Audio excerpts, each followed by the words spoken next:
High, நம்ம இன்றைக்கி Rajasthan famous மத்ரி sweet தான் பண்ண போகிறோம். அதுக்கு தேவையான பொருள் maida 1 cup, sugar 1/4 cup, nuts, ghee, oil, அவ்வளோதான். 4 இன்க்ரீடியண்ட் தான், பட் சிம்பிள் ரெசிபி, டேஸ்ட்டு சூப்பராக இருக்கும். கண்டிப்பாக செஞ்சு பாருங்கள். அதுக்கு ஒரு பவுலில் 1 கப் மைதா எடுத்துக்கலாம். அது கூடவே 1 பிஞ்ச் ஆஃப் சால்ட் எடுத்துக்கோங்க.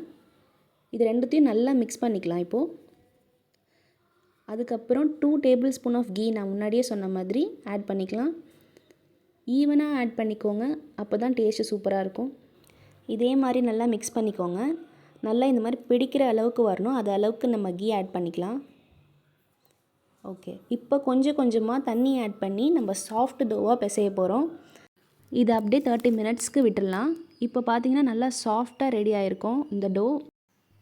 இப்போ நான் இதை நல்லா நீட் பண்ணிவிட்டு ஹாஃபாக கட் பண்ணி எடுத்துக்கிறேன். கட் பண்ணிவிட்டு சின்ன சின்ன ரோல்ஸாக நம்ம கட் பண்ணிக்கலாம். கட் பண்ணதுக்கப்புறம் சப்பாத்தி மாதிரி நல்லா தேய்ச்சிட்டு இதே மாதிரி நல்லா தேய்ச்சிக்கோங்க. தேய்ச்சிட்டு இதில் நல்லா கீரல் போட்டுக்கோங்க, அப்போ தான் லேயராக வரும். நான் இதில் காட்டுற மாதிரியே இதை ரோல் பண்ணிக்கோங்க, அப்போ தான் ஃப்ரை ஆனதுக்கப்புறம் நல்லா கிறிஸ்பியாக இருக்கும். இதில் நம்ம கீ அப்ளை பண்ணதுனால ரொம்ப க்ரன்ச்சியாக இருக்கும், சாப்பிட்றதுக்கு ரொம்ப டேஸ்ட்டாக இருக்கும். நல்லா இதே மாதிரி ரோல் பண்ணி எடுத்துக்கோங்க.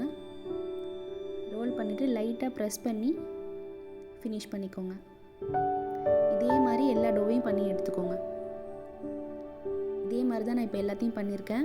இதே மாதிரி நீங்களும் பண்ணிக்கோங்க. இப்போது ஒரு பேனில் ஆயில் விட்டுட்டு நல்லா ஆயில் சூடானதுக்கு அப்புறமா நம்ம ஆட் பண்ணிக்கலாம். இப்போது ஆயில் நல்லா சூடாயிடுச்சு. இப்போ நம்ம இதில் ஆட் பண்ணிக்கலாம். 1 by 1 ஆட் பண்ணிக்கோங்க. ஸ்லோவாக ஆட் பண்ணால் தான் அது ஒன்றோட ஒன்று பிரிஞ்சு வராமல் இருக்கும். இதே மாதிரி ஆட் பண்ணிக்கோங்க. இப்போ இதை நம்ம கோல்டன் ப்ரௌன் கலர் வர வரையும் ஃப்ரை பண்ணி எடுக்க போகிறோம். அதே நேரம் உள்ளேயும் நல்லா வெந்திருக்கணும். ஸோ மீடியம் ஃப்ளேமில் வச்சுக்கோங்க.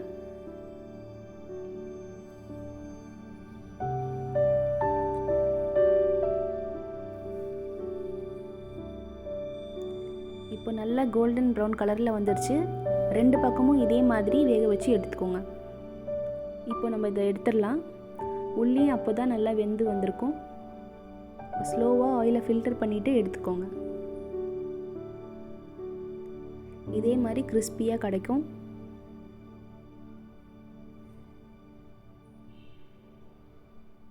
இப்போ ஒரு பேனில் சுகர் ஆட் பண்ணிக்கோங்க.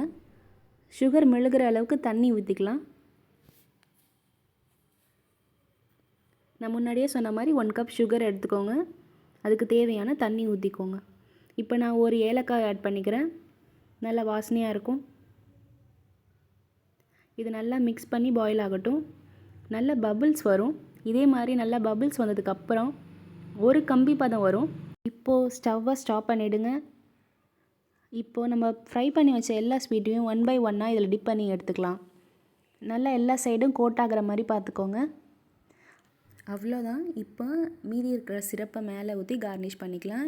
இது கூடவே உங்கள்கிட்ட இருக்கிற எந்த நட்ஸாக இருந்தாலும் யூஸ் பண்ணிக்கலாம். இப்போ நான் ஆல்மண்ட்ஸும் கேஷ்யூஸும் ஸ்லைஸ் பண்ணி வச்சுருக்கேன். இதை நான் ஆட் பண்ணிக்கிறேன். அவ்வளோதான். ரொம்ப டேஸ்ட்டாக இருக்கும். இதே மெஷர்மெண்ட்ஸ் ஃபாலோ பண்ணி நீங்களும் பண்ணுங்கள். இதே மாதிரி க்ரன்ச்சியாக இருக்கும். நான் உடச்சி காட்டுறேன் இப்போது. அவ்வளோதான். ரொம்ப சிம்பிளான ராஜஸ்தான் ஸ்வீட் ரெடி ஆயிடுச்சு. இந்த ரெசிபி பிடிச்சிருந்துச்சுன்னா லைக் பண்ணுங்கள், கமெண்ட் பண்ணுங்கள், ஷேர் பண்ணுங்கள். மறக்காமல் சப்ஸ்கிரைப் பண்ணுங்கள்.